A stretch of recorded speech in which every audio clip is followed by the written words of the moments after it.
Good evening. I'm going to read this really fast because I'm afraid. Oh, no, please don't. I will run out. Don't be afraid. Please read, but don't be afraid. My name is Noelani Sheckler-Smith, and I am the board-certified chaplain at Sonoma Developmental Center. Thank you for being here. And my comments are the ADA and the Lanterman Act, as you know, both mandate religious freedom of religious expression for disabled persons. And we know this mandate will not end when SDC and all the DCs close. And I think it's wonderful that many people are able to attend churches in the community. But those who attend Sunday worship at SDC are mostly nonverbal and express their faith with active body participation, including movements and vocalizations that would never be acceptable in outside worshiping communities. Sunday church at SDC is designed for maximum participation of every individual in the service, and trust me, we make a joyful noise together. At SDC, chaplains also visit homes and address issues like remorse, anger at God, grief, anxiety, and a lack of self-worth. And my greatest concern is for the most severely disabled, physically disabled. Persons with the most severe physical disabilities should not have to wait until they're on hospice to receive qualified spiritual care. And I think you know what I mean. I'm talking about people who are locked in or people with ALS. I urge the state to hire qualified professional chaplains at the regional level to assure the religious freedom of persons leaving SDC, including but not limited to providing Sunday regional church services, pastoral visits to homes, bioethical support, staff and family support, help in transitioning persons into community, worshiping communities, and conducting memorials or other rituals. You need professionals. If you get a volunteer, you might have somebody trying to convert everybody. And that's all I have to say. Thank you. Thank you for your service, and we so appreciate you being here today. Thank you very much, and thank you for your patience. Good evening. Thank you so much for hanging with us. Please, the floor is yours. Hi, my name's Becca, and my brother's Chris, and he's been at Sonoma for 50 years, wow. And so have I. And let's see, I agree. I endorse everything that Rod Stroud said, and I hope that things stay there and grow, and I want my brother to stay there. He is what you call a 962. I call him a 24/7. And I just have to say that the staff there is well worth their weight in gold, and the experience my mother was saying about him getting a pacemaker. So he went to a hospital to have this pacemaker installed, and we went to see him. And I don't know if they did not communicate that he was a nonverbal, non-anything. And they put his lunch on the table next to his bed. Well, he can't feed himself, nor can he eat regular food. His food's got to be ground up and fed to him in a special spoon, or else he'll choke and aspirate and die. So we just happened, and my brother, we know, likes food. He likes to eat. So, but it's really scary because if you feed him wrong or give him juice or liquid wrong, he's going to choke. So I tried because my mom was chicken. You have 1 minute, ma'am. Okay, so that was one thing that even the hospital didn't communicate right. And the other thing was that they didn't communicate to the lady who came in to draw his blood, and she was talking to him like a regular person, and I had to tell her, he's mentally retarded and he will not communicate with you. You just are going to have to draw his blood. So again, not even a hospital that's supposed to be trained and get paid the big bucks is as good as his staff. And when we want to see my brother, we call, and the doctor will say, oh, I called her this week. I said, how's my brother? And well, you can't come and visit him this week. We're closed because everybody's got a little viral, clear runny nose, so we're not going to But anytime we want to find out how my brother's doing, if he's had a seizure or whatever, she'll tell us. If we want a copy of his IPP, they'll send it. If we want a copy of his whole medical, whatever, we get it. So you can't replace that kind of staff, and they really care. And we don't consider that place an institution, whether have behavioral problems or what. I consider that a safe haven for those kind of people. So Thank you. in my mind, it's not an institution. It's a safe haven, no matter what kind of problem you have. Absolutely. No, thank you so much. And thank you for sharing about Chris as well. It's good to see you. Thanks for being here. Well, good evening, and thank you so much for your patience tonight. Thank you, and all of you, I'm Sue Donaldson. And the way I think, the SDC closure will evict my autistic son from his home of 46 years. Dale is 60 years old, nonverbal, and has little hazard awareness. His severe behavior challenges include clever eloping, alcohol obsession, and self-interest behavior when his method of communication is not understood. And he does not react well at all to change. And I have testified to that story that happened just next door. He moved from the unit next door to the one from Judah to Corcoran, which was next door, and that's lengthy. Dale is one of society's most vulnerable citizens. In a facility of minimum trained staff, my fears are he will be drugged into a zombie, critically abused. If he puts himself in, he puts himself in his life in grave danger when he doesn't know, he should respond to commands such as stop or no. And I have a story behind that one too. Dale lives in the least restrictive and safe environment, which includes trained staff, a job, loads of leisure, dental, medical, religious services. Closing centers with no safety net, in my book, is inhumane. So you have 1 minute.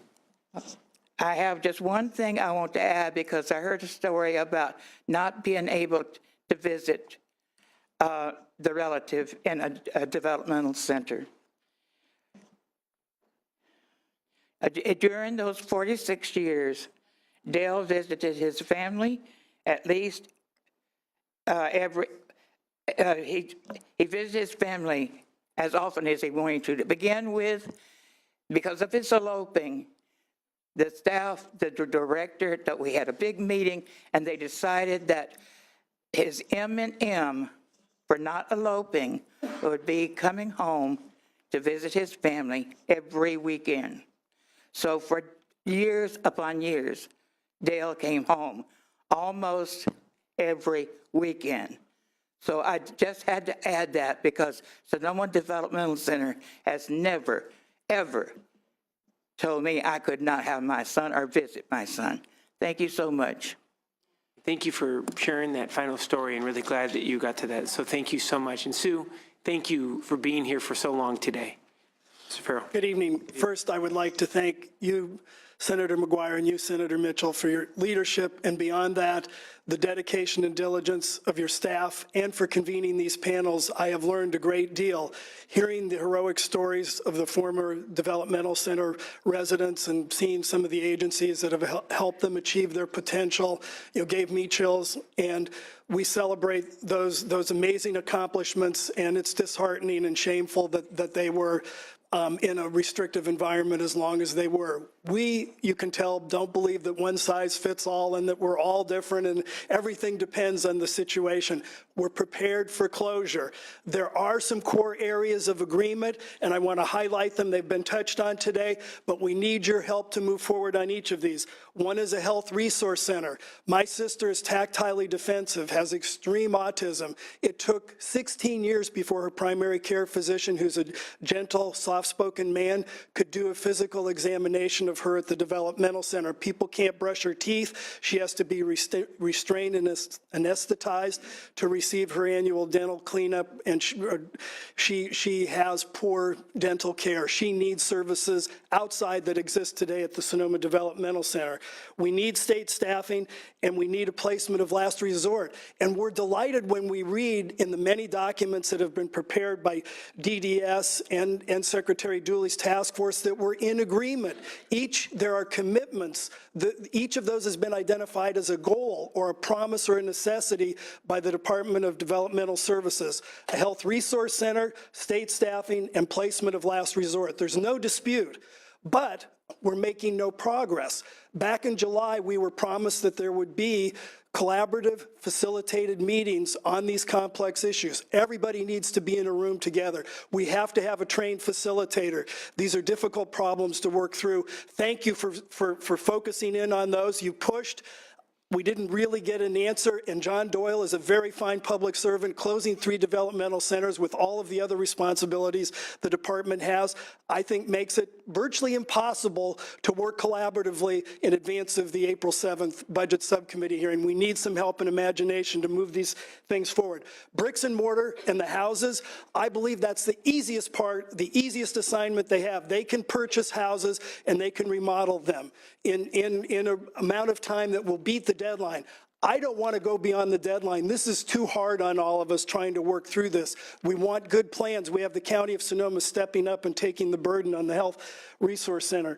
So it's the services, the programs, and the staffing of the programs and the homes that is complex and really hard to work through. But thank you for tracking them on the purchase of the homes to see how real that schedule is. But I believe it's the easiest part. We need collaboration. We heard from Jim Burton at East Bay that was the cornerstone. We heard that from the Elwyn representative, Michael Kotke. Having meetings is not equal to collaboration. We all know the difference, and this is hard to do. It's going to be exhausting, but we're ready to pitch in. Most of our families are not healthcare professionals. They're not experts at administrative procedure. They're not experts at lobbying in Sacramento.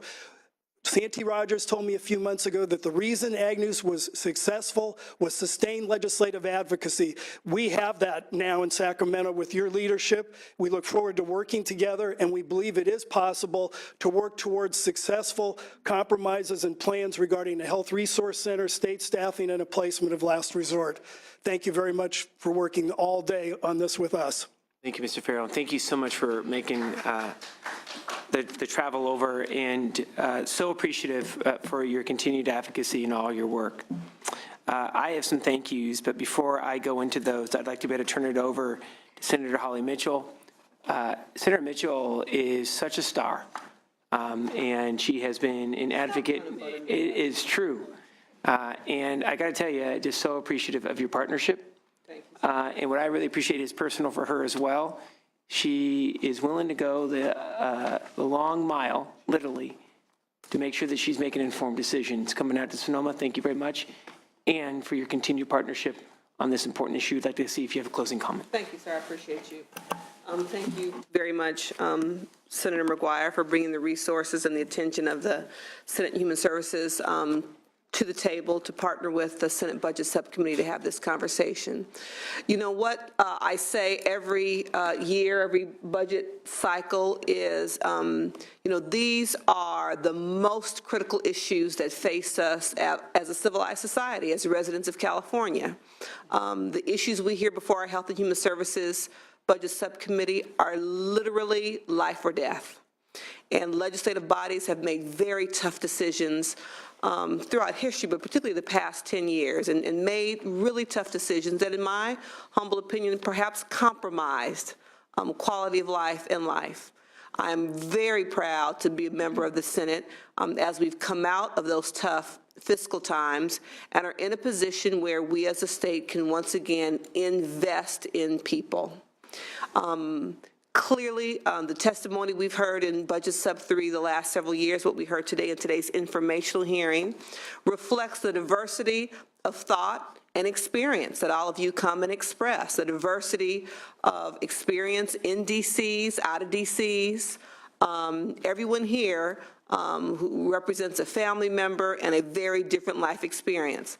The role of government is to provide protection to all of our residents, and the role of government primarily is to provide a safe, sustainable life experience for the least among us. And this community certainly fits that example. Please know that we will continue to engage you and be diligent in our thoughtful, strategic decision-making and governance around this issue. Is there a plan that will meet everybody's needs today in this audience? No. I would be the first to tell you, and I hope that you could be objective enough to understand that it's just impossible to identify a plan that meets everybody's individual needs. What we will do as policymakers is continue to not only provide oversight to the appropriate departments, but partner with them in developing a plan that we believe is in the best interest of those who are in the care of developmental centers. Yes, I think we have a responsibility. I've toured Sonoma, I've toured Fairview, I'm on my way to Porterville. It's important that we walk a mile in your shoes to the degree that we can. I hope that you also will attempt to walk a mile in our shoes and the department's shoes in understanding the complexity of these issues that are before us, but know that we will continue to devote the time and the energy. We have amazing staff who will bring resources, and we will continue to not only partner, but hold the department accountable and continue, even if we're not in the public eye in a public hearing, continue to have those conversations and ask those tough questions and hold you accountable to the legislature because we take our oversight role very seriously. Just in closing, the gentleman with the lovely Italian name. Ray. I can't see it, my glasses are off. Ray, you all know who I'm talking about.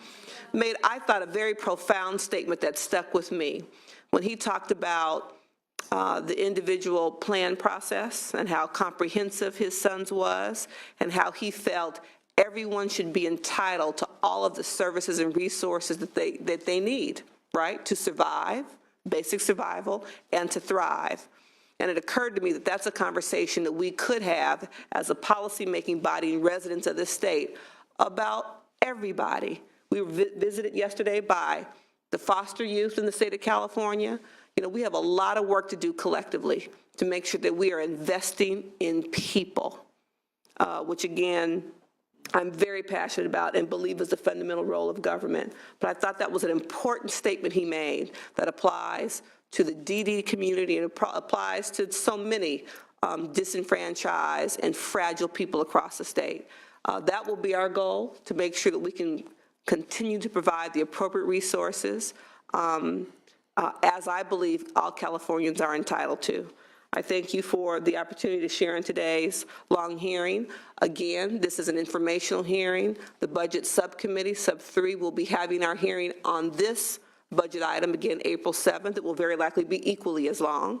And so we invite you all to continue to stay engaged and monitor this process, because we will need your partnership, your perspective, and your input as we continue to try to make the best decisions we possibly can.